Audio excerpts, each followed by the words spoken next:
guys can take a seat. We're kind of blocking you, aren't we? So me and Jesse had a wedding yesterday that we went to. It was in Granbury, and we were driving there, and we didn't have any kids, which was awesome. We're never usually in the car without kids. So usually it's like screaming in the back seat, or it's like trying to get snacks to them, or it's playing kiddie music that's just the worst. But this time, we got to go by ourselves, and we just drove, and it was like 2 hours. And we kind of got to just reminisce on kind of the things that God has done in our lives over the past few years. We were talking about like 3 or 4 years ago, we were in I guess it was 4 years ago, we were in a spot where I was looking for something. I felt like I was being called to something like a different church or something, and so I was applying places. Our lease in our apartment was up, so we moved in with Jesse's parents. We were saving for a down payment on a house. Then COVID hit, and it was just a rough time, right? Didn't know where God had us, didn't know any of that, but we were looking back, and we were thinking, like, how much we wouldn't have, like, if God would have answered some of those prayers we had at that time at the different churches I wanted jobs at, or wherever we wanted to move, we wouldn't know any of you guys. We would have never planted the church. We would have never gone on this mission trip. We got to look back and see like how God had prepared the way for just a lot of things, and everyone can do that. We can look back at our lives and see like how God really just like, so glad he didn't answer that prayer, because he knows what he's doing, right? We think we know it, but he really has the plan. And God had the plan for this trip for sure. A few years ago when we decided to plant, we met Grant, our last worship leader, and his dad reached out to me because he didn't know, his dad's a pastor, so he didn't know like what kind of guy I am, what kind of church we are, and he's like, I gotta inspect this guy. So we're going to invite him to Costa Rica with us, and I'm going to get to know him the week. We're going to bunk together, and I'm just going to, like, really get to know who my son is working for. So we got to know each other, and I got to experience this Costa Rica trip with them. And through that, God provided, like, now they're our sponsor church. Pastor Craig has spoke here, and they took us to Costa Rica with them at their church plant down there. And it was just really cool to see, like, how God has been preparing this trip for a long time for us all to be going to. And next time we go on a trip, on our next trip, we're going to be able to look back on this trip and see how God prepared us then to go back again. You know, like all those things. It's just cool to see how God does things. This is our team that went to Costa Rica, that you helped fund to get there, that we helped fund to get there. And so I just wanted to take a minute and let them introduce themselves to you, just like names, what you do, how you volunteer at the church, just a little about yourself. Go for it. Brent. And I'm Brent. We've been here for, about a year now? Something? Yeah. Maybe a little longer. Yeah, she's saying 2. 2? Yeah, that sounds about right. Time flies when you're having fun. I'm on the praise team. There we go. I'm Mallory. This is my second year here. I kind of serve as needed in the nursery. When Jordan texts me, I'm like, all right, yeah, I'll be there. Yeah. I'm Carl Allen. No? Oh, okay. I'll serve wherever they tell me to serve. Kyle calls up and say, do this, I do that. So. He's not as obedient as he makes himself sounding. He does more than, he does our trailer ministry. He puts hours and hours and hours into that trailer. And that's a really important job when you're planting churches, because when we have thousands of dollars of equipment, if people throw that around, we would be spending all of our money that's supposed to be going into the community on replacing things. His job is very important. He also serves in children's ministry, and he hosted community group for like 3 years. They do a bunch. Don't let him undersell himself. I'm Marcy. It's my second year here. I just show up when I'm needed. I'm not going to defend her. Just. My name is Brittany, and I'm just a member here. I've been here for about 2 years now. I'm Shelby, and I've been a member for about 2 years, and I help in children's. I'm Kevin. we've been here since the beginning. I'm Kyle's dad, and he doesn't tell me what to do. Anyways. Okay, so when we first started, we started talking about this trip like a while ago. Maybe 6 months ago, we really started planning, putting together a team, started like everyone that went had to like financially commit to pay for tickets and hotels and transportation, all that stuff for us to be able to go. So we started a while ago. But when we first started planning this trip to go to Costa Rica, what was y'all's first, like y'all's initial thought, feeling about this trip? Let's start with that. By the way, my number's on the screen. If you have questions, you can text me and we'll ask it up here. But what was y'all's first, like, any holdups, any anxiousness, any nervousness, any like, how am I going to make this work? Let's talk about it. How am I going to make this work? And, man, I've never been out of the country before. Yeah, so you had to get a passport. You had to leave the wife and the kids at home. That was fun. Totally sarcastic. He was missing them the whole time. I was excited about it.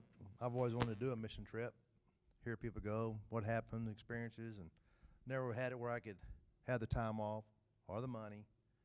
And I guess it was to build up to this time, being involved here, I was able to go. Man, it's as Kevin was telling us, that you're going to be changed. You're not changing somebody else's life. Well, I think we did over there, but what a difference for me to experience it.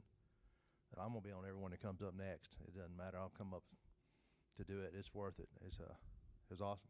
Fears were going to another country. I can't carry my pistol.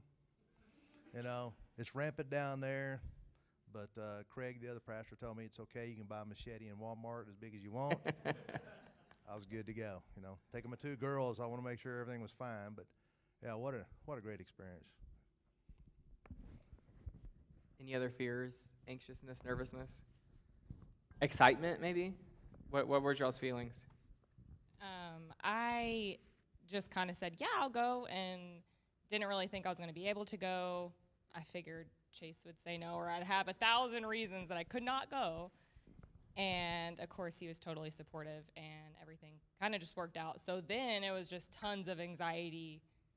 I'm really going? Like, I can't go. I have a ton of stuff to do. Guilt. I'm not handy. I can't do electrical work and put in doors and windows, and Chase should be going, not me. And so it was a lot of guilt, but then once we actually got there, the excitement hit, and nervousness kind of dwindled some.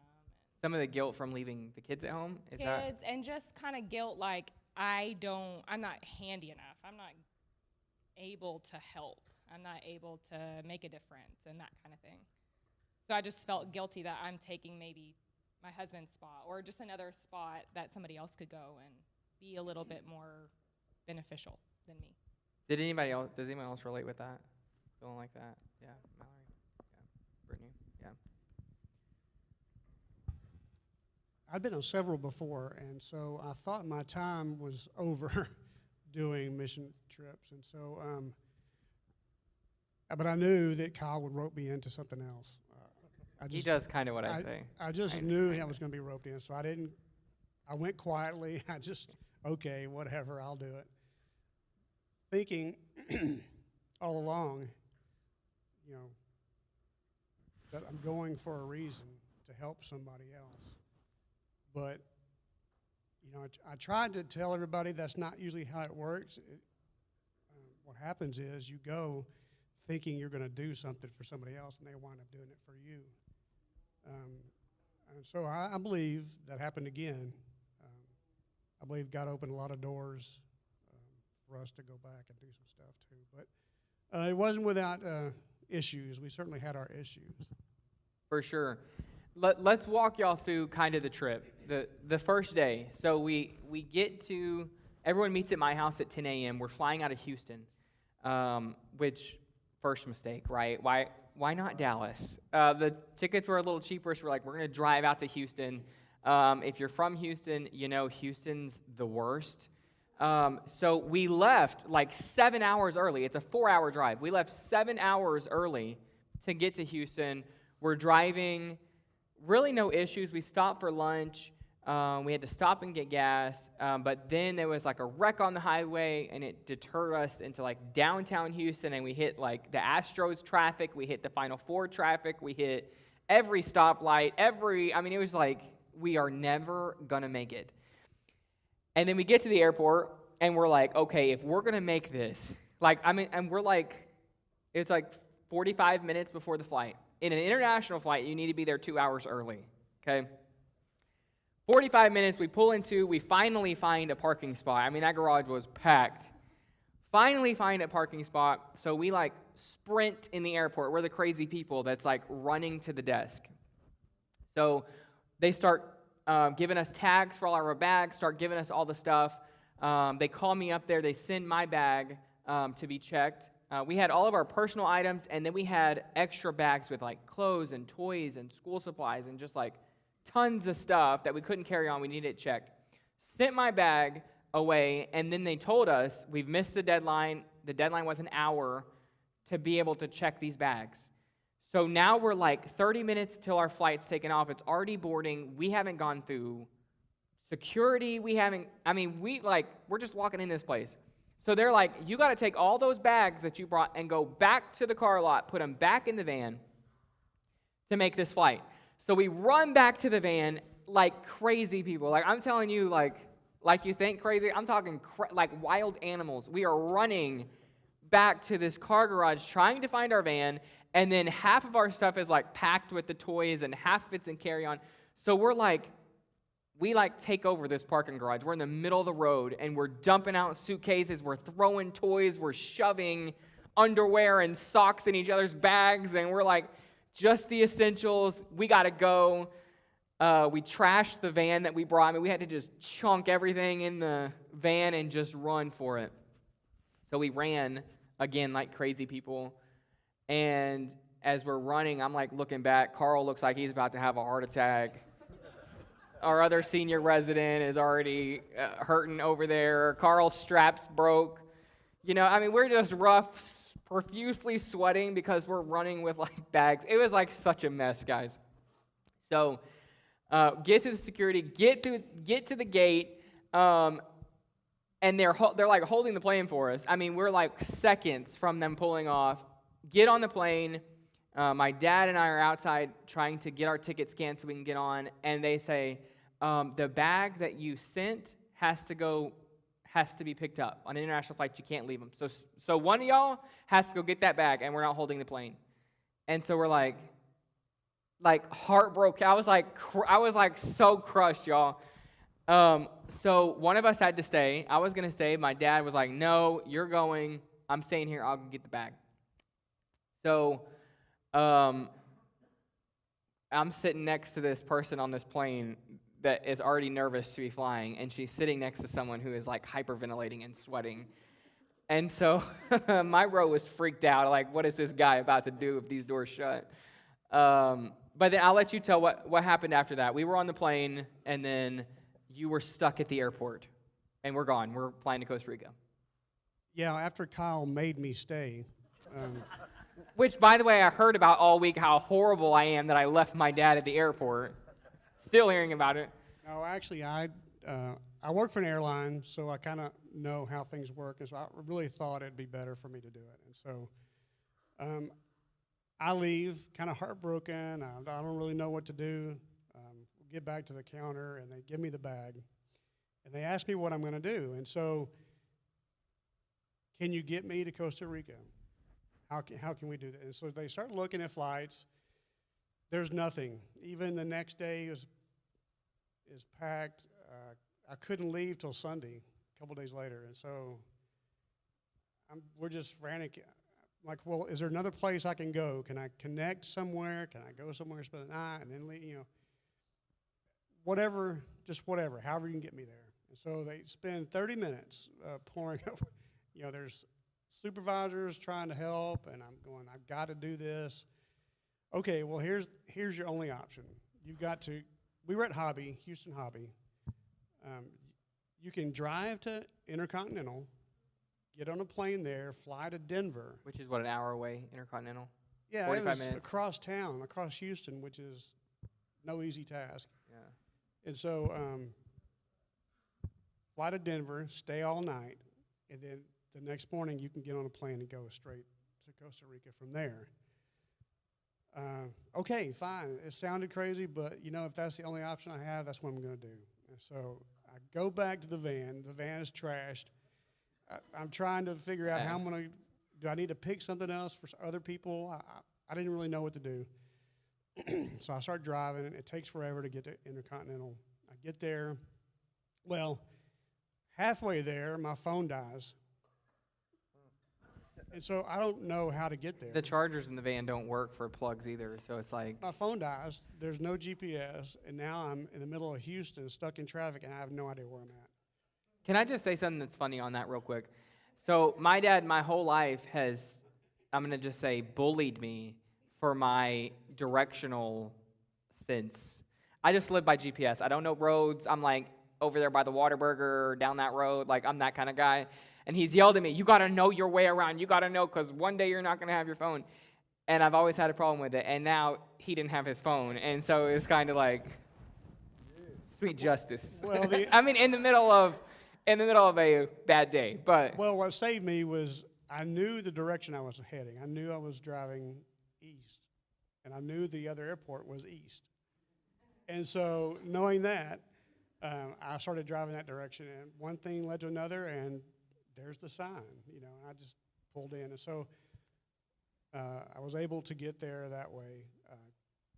I get on the plane to go to Houston, and there's 20 kids in the very back. I get the very last seat. It's in the back. There's 20 kids screaming. I sat in the middle between 3 kids by myself, and it was horrible. It was a 4-hour trip from Houston to Denver. And so we finally get there. I get off the airplane, and I run to the curb, and I throw up all over the place because I was so sick. It was so bad. And I didn't know where to sleep, so I slept in a chair. Got up the next morning, got on a plane. I was finally able to get to Costa Rica. They hired a taxi. This place is 3 hours away. It's through the mountains. This little bitty car and with this little bitty guy, and he tells me it's going to be okay. And I'm like, how far is it? Oh, no worries, 3-4 hours. So That's a long drive. It was a long drive through the in the mountains. I almost threw up a couple of times again. So when he's doing that, we've already made it back to Costa Rica. We got back to the room midnight on Friday night. So we're starting our mission work Saturday morning 8 a.m. So he's traveling all day Saturday, but we started and we went to the church the first thing in the morning. So what was y'all's first impression of the church? Do we have a picture of the church that we were painting down there? Brent, describe the church to us. Concrete. Concrete, yeah. It's like a metal frame concrete building. Real simple, real plain. Just a shell kind of when we got there. We raised money. Part of our money was to get doors on the thing. Really beautiful doors. What is it, cedar? Cedar doors, nice stained. They hadn't been able to keep anything in the church because there's no doors. People can just steal stuff. And so they have doors up. Windows are going up next. We painted more. I already hated painting, but does anyone else want to paint ever again? No, we don't. A lot of paint, but we got the main sanctuary painted. We got the outside painted. We painted it the wrong color, and so we had to repaint it. We painted some classrooms. So that was the first day. Painted all day. Then that night we went on a fishing trip. Carl, tell us about the fishing trip. Fishing trip was cool. No rod and reels, a weight, a hook, and string. The guy that took us was actually the missionary's brother. He just got his license that day for the boat, so we wasn't going to row a mile and a half out. He was able to put a motor on to take us out there. Yeah, if we had to row, that would have been bad. Yeah, small boat. It was packed. It was a good time. Couldn't understand a word they said. A lot of laughing going on. But A lot of laughing. They had an awesome time with Carl. they called him Tata the whole time, which is my dad, father, yeah. Calling him daddy the whole time. It was fun seeing everybody fishing that way. That's kind of different. Well, we were fishing for barracuda. Barracuda and hopefully red snapper, but mostly all we got was barracuda.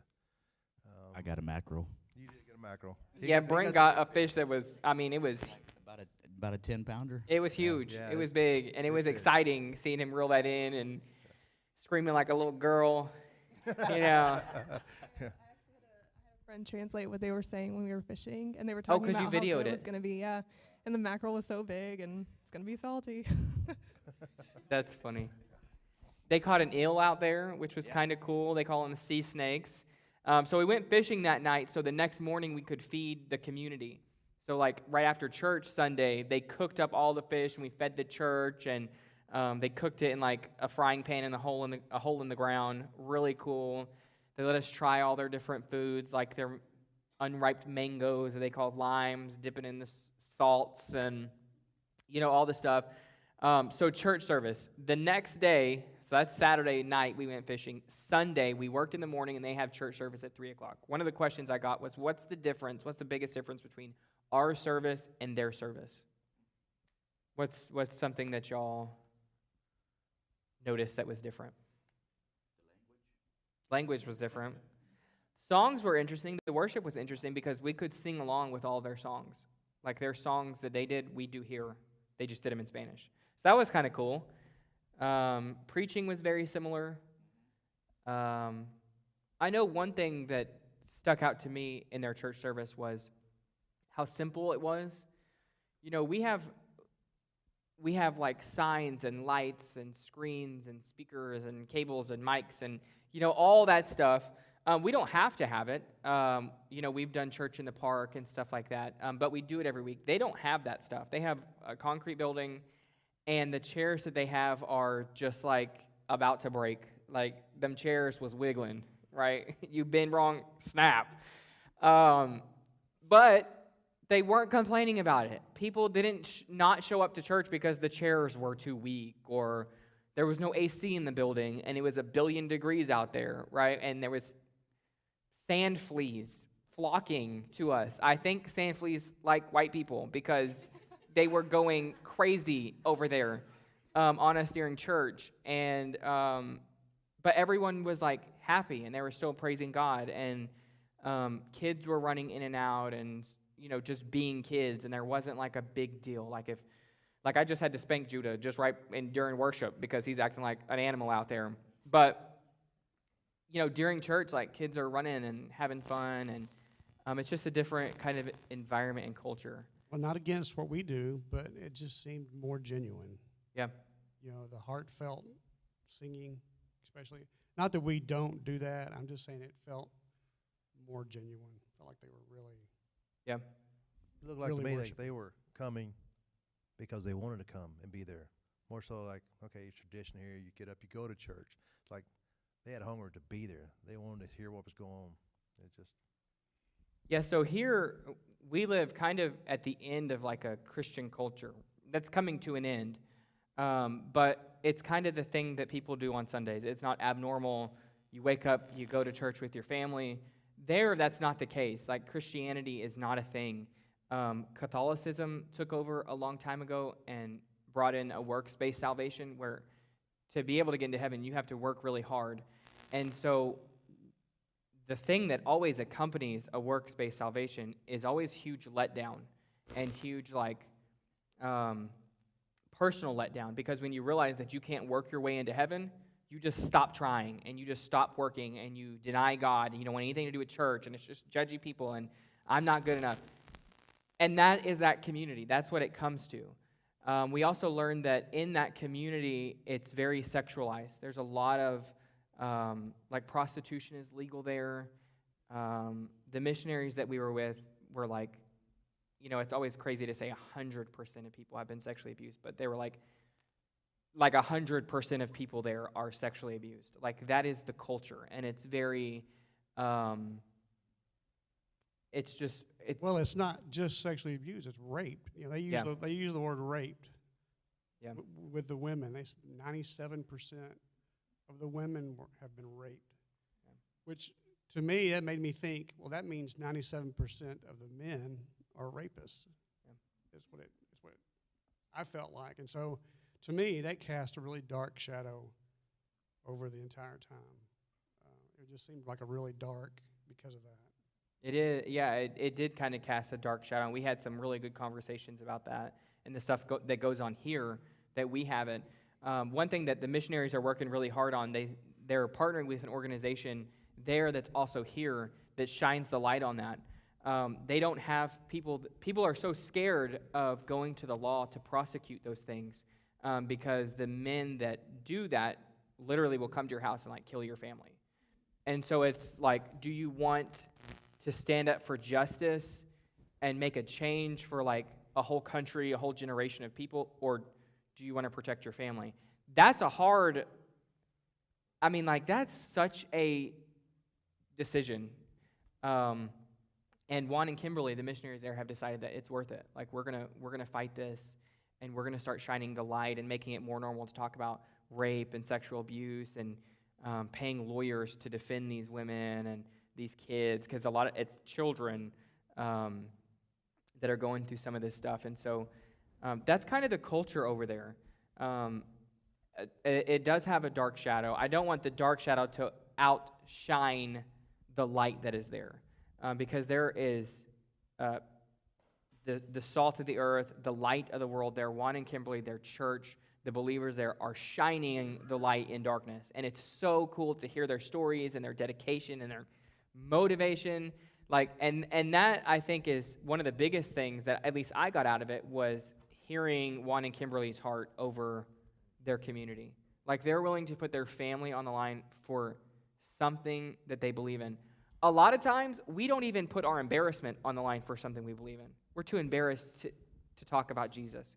We're too embarrassed to go next door and talk to our neighbor about our testimony. We don't even put our embarrassment on the line. They put in their children, their family, their lives on the line. I think that's what stuck out to me the most. What's something that stuck out to y'all the most on this trip?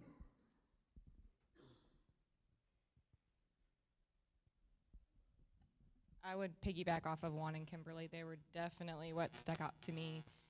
Their church is very small. I mean, they have 20 people, 30 people a lot of times. It doesn't matter to them. They said multiple times, numbers is not what we're looking for. But it was really cool to see God use such a small, in my eyes, small family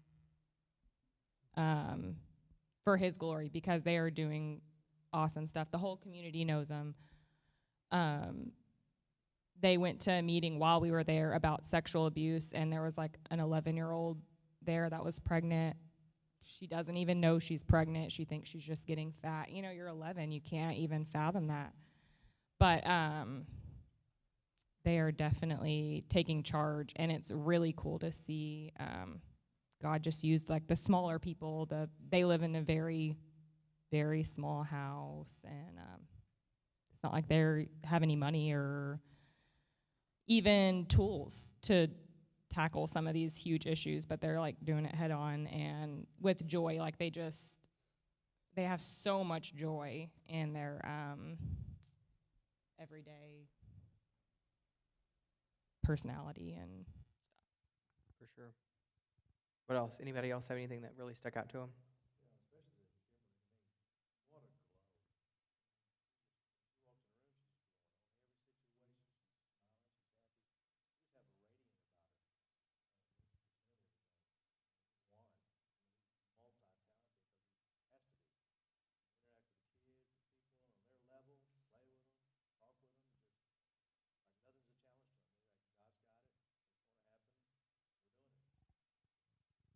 Yeah, like before he was sharing the gospel with the kids, he asked me, like, do you want to share? And I was like, you got it, Juan. And he's like, all right, let me finish my sandwich. Like, it's just so chill, like, okay, let's do it. You know, while leading worship, while doing, you know, like it's really cool. So we went to we did the church Sunday. Then Monday we did more work on the church, and we did a soccer day with the kids. We went out in the field. Tons of kids. How many kids would y'all say was there? 50, 60, 70. They were expecting like 100 kids, but it was like a weird week. So probably 50 kids out there, and we did a water balloon fight with them, which they had a ton of fun. I mean, I got pegged hard with a water balloon. They didn't have very much water pressure to fill these balloons up, so they were like bullets, just ready to just like knock somebody out. And then we played soccer, and they whooped up on us bad. Like, it was adults against kids, and you would think, like, if we challenge our children's department, like soccer right now, Barefoot kids. yeah, we would destroy them, our kids. But over there, they're like, let's play the adults. And they just killed us. It was bad. Yeah, all out bare feet, just running out there having a good time. Then the next day, we went up to the mountain. That was like the indigenous people. They live, they're really a real poor community. They don't have like water, electricity really up there. They don't have a lot. And we visited a school, and they called the community up. Does anyone want to share about the experience there? Mallory, you want to share about what we did all there? Yeah, we gave them food, and that's where we did a little sermon with one, and that, I feel like I left my heart up there, because they would come back for more food, and at one point we saw a kid who didn't have anything, and we're like, did he not get anything? So we bring him more. He was running it to his mom to either sneak or save for later, I don't know, but I left my heart up there for sure. That was really touching to see. And they're so happy, though. Like, they're so full of joy, just happy to be there, really grateful and appreciative. Yeah, they were excited. They had like dressed up and fixed their hair to come up to the school, and we fed them, gave them like the Operation Christmas Child boxes. They had like toothpaste and toys in it, and then sandwiches and all kinds of stuff. Anybody else have anything to share about that?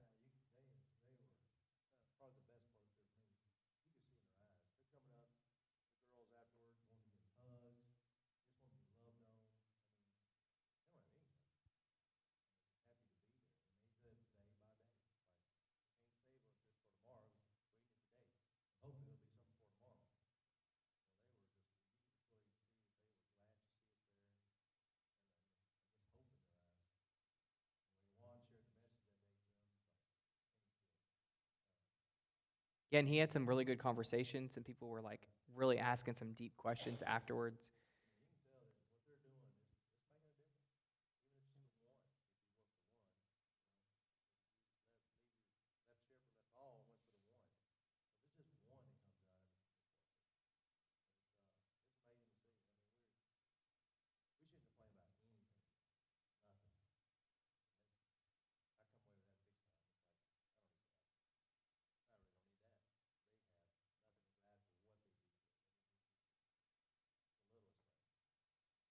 I think that's a big thing to highlight is we do have a lot. Like, even poor people here, like, even like,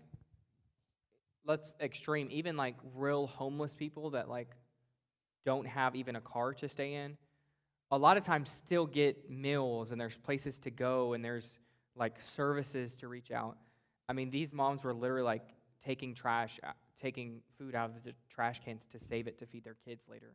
Like, real hunger. These poor people aren't driving around in 2023 brand new cars with flat screen TVs asking for food. This is like poverty, and so I think you're right. It's not. Well, one family came up on a mule, didn't they? Didn't I somebody saw ride up on a some mule down there. Yeah, Is that what they came up on? I Yeah. think so. Yeah. Yeah.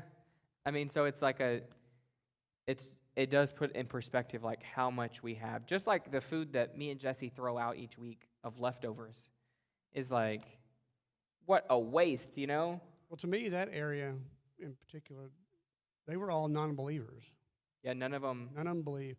And so not only did they need physical stuff, they needed spiritual stuff too, because in their eyes, especially the mothers, the women, I didn't see any hope in their eyes. They were there to pick up something. But they were on the edge of their seat when the gospel presentation. Yeah, they were, and you could tell they were definitely in tune with. Yeah. They weren't just zoned out. But the kids are the same as they are here. They're carefree. They don't know that they're in harm's way. They don't know that they're missing anything. They don't know that they're poor. And so that to me was really, that school, they don't even have a playground. Yeah. Is one thing I left from the school. Or soccer goals or soccer Yeah, balls or, I mean. Yeah, they had nothing, literally. And so that was one thing just hit me was going back at some time and building them some kind of a playground or a. Because you're right, the kids are the same. Yeah, they just are. want to play and they're sweet and they're, just like all of our kids. It's the same thing, just different situations. For sure. Yeah, the mountain school was really cool and really like impactful. I think you hit it with your hearts up there. Like I think all of ours is kind of like really meaningful. Really meaningful. One question that I got was, what's one thing you wish you had known before you went? Spanish. Yeah, we were like Googling, me and Marcy were trying to like say hi to, or like introduce ourselves. We're like, how do you say, hello, my name is Kyle? Like nothing. So that's definitely something when we all go back, definitely the basics we need to know, what's your name? How are you doing? We're here from Texas. And by the way, on our drive yesterday to that wedding I was telling y'all about, I was like, I need to learn the Spanish. And Jesse's like, I took 4 years of Spanish, which I didn't know. And I said, well, I need to know how to say, my name is this, and we're from Texas. And she starts speaking Spanish in the truck. I've been together with this girl for 10 years, and I had no idea. So we're bringing her next time. She'll help translate. Isn't that crazy? That is crazy. Wild. So here, let's kind of close this up. So those of you who didn't share impactful things, what's something that really impacted you or stood out to you while we were there? Brittany, Marcy, Mallory, y'all have anything?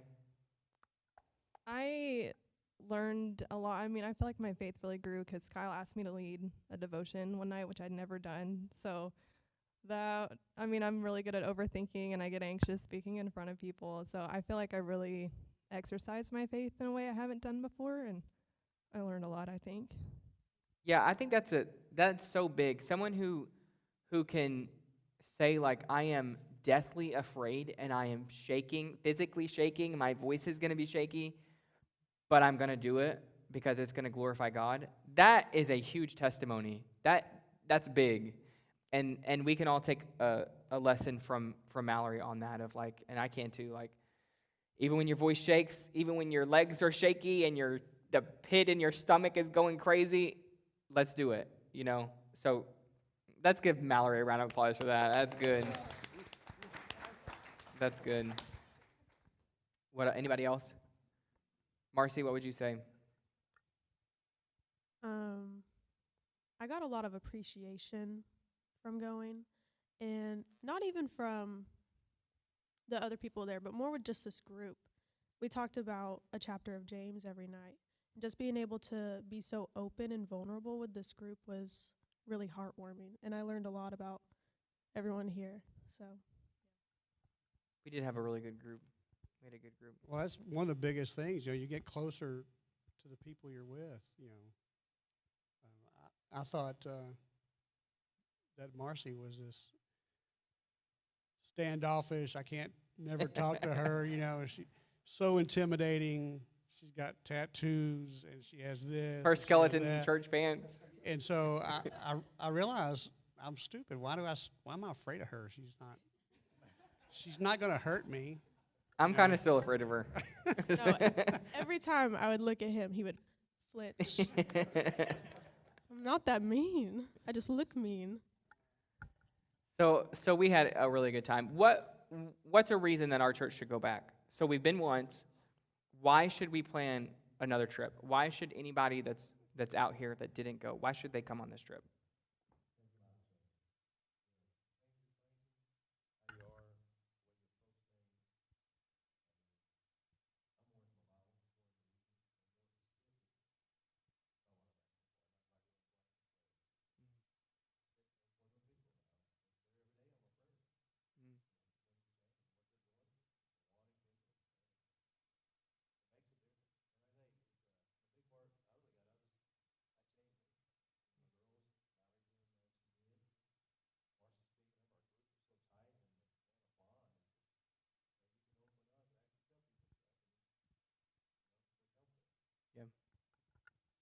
think the painting church was really symbolic because it was kind of the base of everything. You know, when you want to make a new room, you paint, you do the furniture, you add everything after. So I think it's just going to be bigger and better each time we go next. So Like building blocks. Yeah, just going to keep. yeah. Yeah, that's good. Anybody else? So we are going to plan another trip, hopefully. 6 months or a year out, we'll plan another trip. And I want to thank you guys for giving. We raised a bunch of money.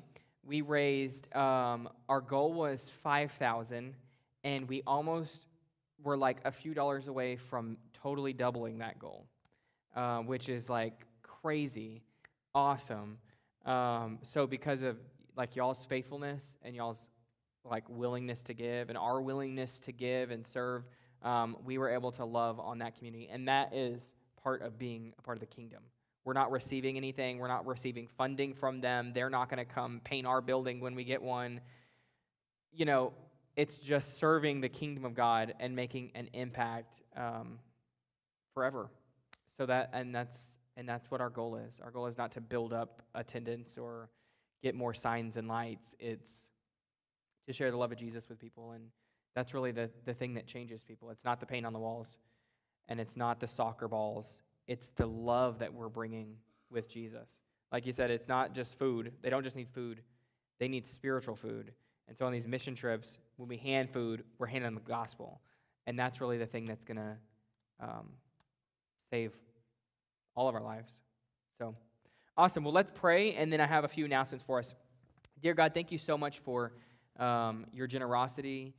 Thank you for continuing to love us and pour into us, even though we make mistakes and even though we screw up, and you just keep giving to us and pouring into us and giving us more, God, and we just worship you and we praise you for that. I just ask that you just pour out your blessings on Juan and Kimberly and the church in Costa Rica.